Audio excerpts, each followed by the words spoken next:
Here's a newsflash from the ABC's Adelaide newsroom. British actor Peter Sellers has died in a London hospital the day after he suffered a massive heart attack. Sellers, who was 54, starred in more than 40 films after making his name as a radio entertainer in The Goon Show 30 years ago. Peter Sellers was married 4 times and married his 4th wife, actress Lynn Frederick, in 1976. Just repeating that Peter Sellers has died in London, aged 54. We'll have a full report in the national news at 12:30.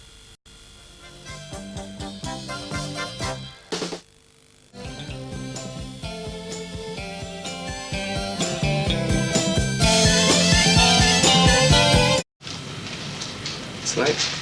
Okay. Sound rolling. Roll one, select one, take one. Mr. Kiddo, does... Just a sec. Right, take it again. 3 from there. Mr. Kiddo, do these figures show that these new fares are working? Most certainly they do. I mean, growths of that order on any route in any particular period of 12 months are not to be expected. The figures that I've given you show total traffic on those routes. Of course, the element of demand comes out of the low fares that have been introduced on those, the new very low advance purchase excursion fares. Does the very large growth on all those routes suggest that there's now a good case for the Asian airlines being admitted to the London route as well as British Airways and Qantas? The question of admission of Asian or any other airlines into this traffic is one that is really in the hands of the government negotiators who are responsible for that sort of thing. Are these new fares bringing international air travel within the reach of people who, up till very recently, couldn't have afforded it? Most certainly. We've studied how these fares relate to costs generally, and it's not too hard to come up with the obvious conclusions. 40 years ago or 30 years ago, the average man had to pay something like 2.5 years' salary for a return trip by air to Britain. Today, it's the average 2.5 weeks' salary. What sort of people are travelling? Everybody, from grandmothers to university students. Everyone. Would you just hold your position, please, Jeff, while I get 2-shot? And just don't speak, just right. Ask the questions, please. Yes, but what he's doing, as of course you know, is just getting a 2-shot for later editing purposes, and he's probably almost by now got enough. Well, it's shaping up as a reasonable sort of a day. Up from the board, the Rye Caravan, that was following that murder on Friday, and the police have set up a mobile... Around 11 a.m, there is a news conference attended by Ian Baker, the Associate News Editor for TV. This conference sorts out the day's stories and allots priorities. Decisions about news values for television stories must take into account not only the importance of stories, but also the availability of good visual material to back them up. Jeff Robertson, on business, has come up with a good story with Qantas. It appears that since the cheap airfares to Europe were introduced, there's been a massive boom in the number of people taking their trips, and there are various ramifications in that too. He's interviewing Neville Kitto, the Qantas PR, to start with, and we've got plenty of overlay to go across it. Have we got that on our own? That's our own story, yes. It's an exclusive from him. Yeah, well, Paul, we should put that up pretty high. We've been pretty big on the air charter business. Give it a good run.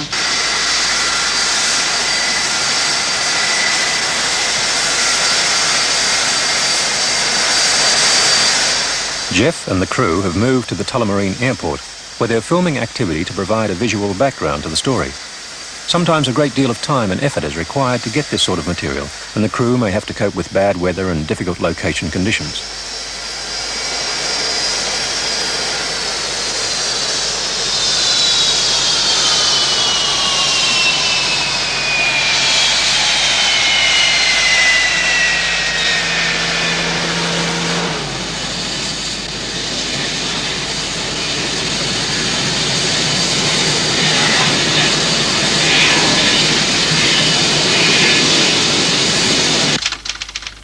By the middle of the day, the pace in the newsroom is speeding up. Early film stories start to come in and records have to be kept of what has been shot. At the same time, news stories can be breaking. The crew has now set up to film Jeff speaking on camera. They have to deal with the problem of the very high noise levels at the airport, and so Jeff is filmed in a very tight close-up with the microphone as near to him as possible. Right, 6-1, second clap.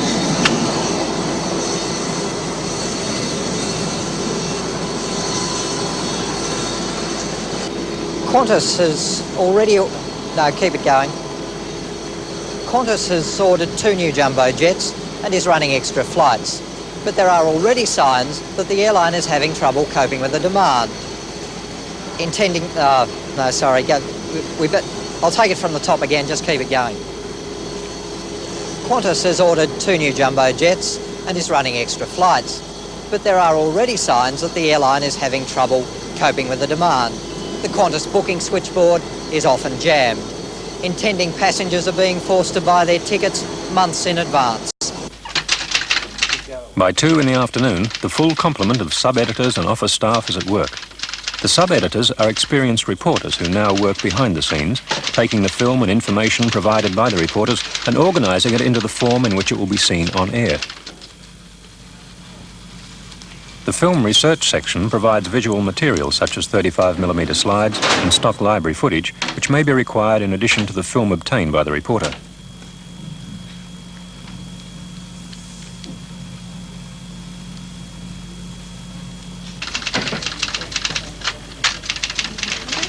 Thank you.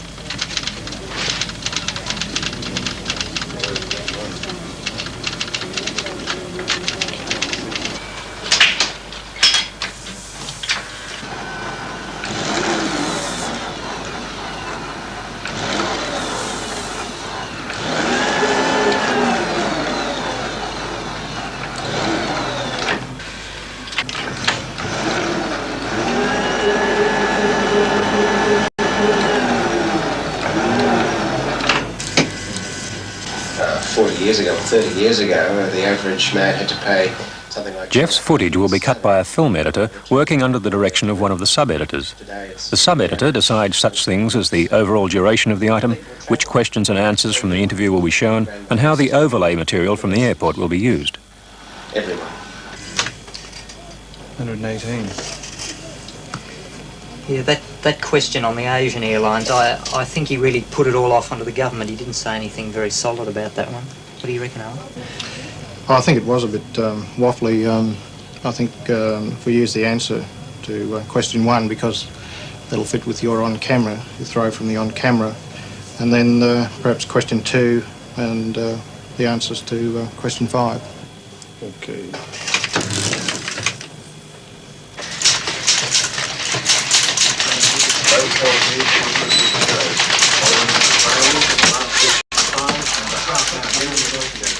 "4 p.m, and the sub-editors are feeling the pressure of the approaching deadline. They're responsible for editing 3 or 4 stories, and also liaise with the ABC News Service in other states for interstate stories which may be included in the Victorian Bulletin. G'day, it's Warren Wilson in Melbourne.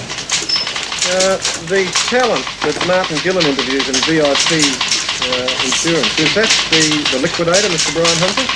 Good on you, mate. Ta-da.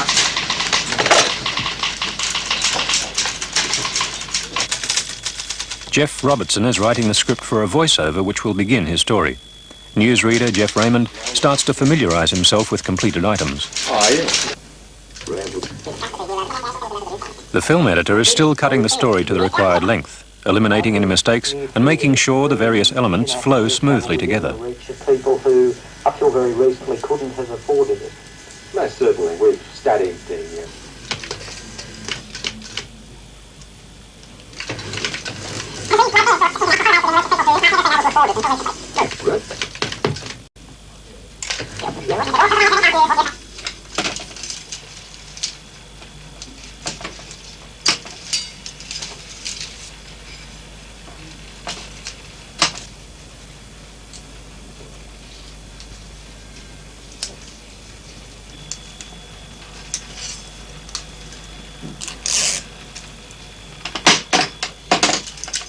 have these low fares brought international holidays within the reach of people who might never have been able to afford it until recently?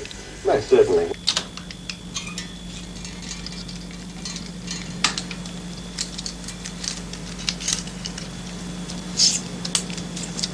Jeff's voiceover is now ready to be recorded. Dubbing Street machine room, you're ready. Machine room ready. You're ready, Jeff? Yes. Here we go. These figures from the Qantas computer give some idea of the enormous growth in travel. They cover the period from when the fares started in February to the end of March, compared to the same time last year. The growth to the United States is 100%. The growth to Britain is 40%. However, between When the news story goes to air, this sound will be used over a slide. Superimposed on the slide will be a table of figures showing information about the number of passengers travelling on Qantas. A slide is used rather than film because moving pictures would distract from the figures. Some of the growth is from people who delayed holidays they would have taken last year if the fares had come in sooner. But even allowing for that, the new fares have led to a massive boom for Qantas. Technical preparations are also being made for the broadcast. The telecine area is responsible for relaying to the studio slides, film and graphics, such as the table of figures. Of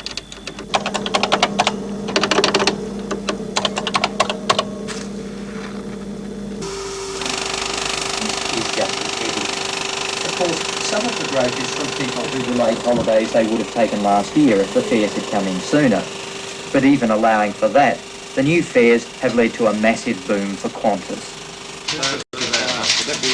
Master control. I don't know if it'll go, but I don't know if it'll be going. Has anybody got Caltex? Thank you.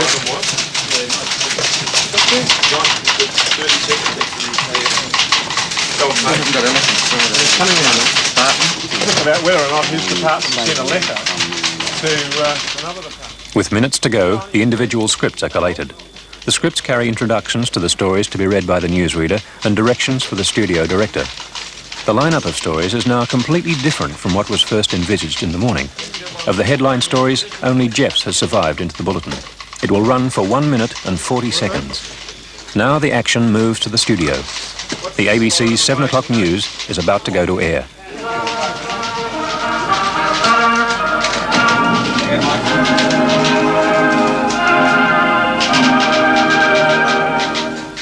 New South Wales on the brink of another petrol strike because of the dispute at the Kurnell refinery. The rising cost of meat blamed for the biggest CPI food component increase in 6 months, and a special report on the travel boom following the new international airfares. Good evening, Jeff Raymond in Melbourne. Caltex expects to begin standing down operators at its Kurnell plant tomorrow, leading to a shutdown of its refineries and cutting off 2/3 of New South Wales petrol supplies. The company says it will stand aside refinery operators refusing to carry out normal duties because of industrial bans imposed by the state branch of the Industrial Workers Union. The operators have threatened to stop work and to close the refinery immediately any disciplinary action is taken. The new cheap airfares have led to a boom for Qantas. Travel to Britain, the United States and Germany has risen dramatically since the new fares have come in. Our business reporter Jeff Robertson has the story. These figures from the Qantas computer give some idea of the enormous growth in travel. They cover the period from when the fares started in February to the end of March, compared with the same time last year. The growth to the United States is 100%. The growth to Britain is 40%. Between Australia and Germany, Qantas carried 3 times as many passengers. The situation for forward bookings is just as heavy. Of course, some of the growth is from people who delayed holidays they would have taken last year if the fares had come in sooner. But even allowing for that, the new fares have led to a massive boom for Qantas. Qantas has ordered 2 new jumbo jets and is running extra flights. But there are already signs that the airline is having trouble coping with the demand. The Qantas booking switchboard is often jammed.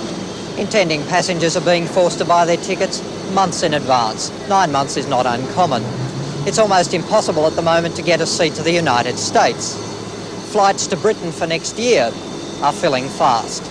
Most Qantas flights are now leaving more than 90% full. Mr. Kitto, do these figures show that these new fares are working?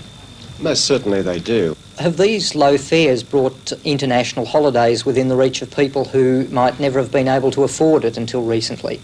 40 years ago or 30 years ago, the average man had to pay something like 2.5 years' salary for a return trip by air to Britain. Today it's the average 2.5 weeks' salary. What sort of people are travelling? Everybody, from grandmothers to university students. Everyone. The Bureau of Statistics says the sharp rise in Australia's food prices last month was the largest monthly increase in more than 6 years. The monthly food component of the Consumer Price Index showed an average increase in the 7 capital cities of 3.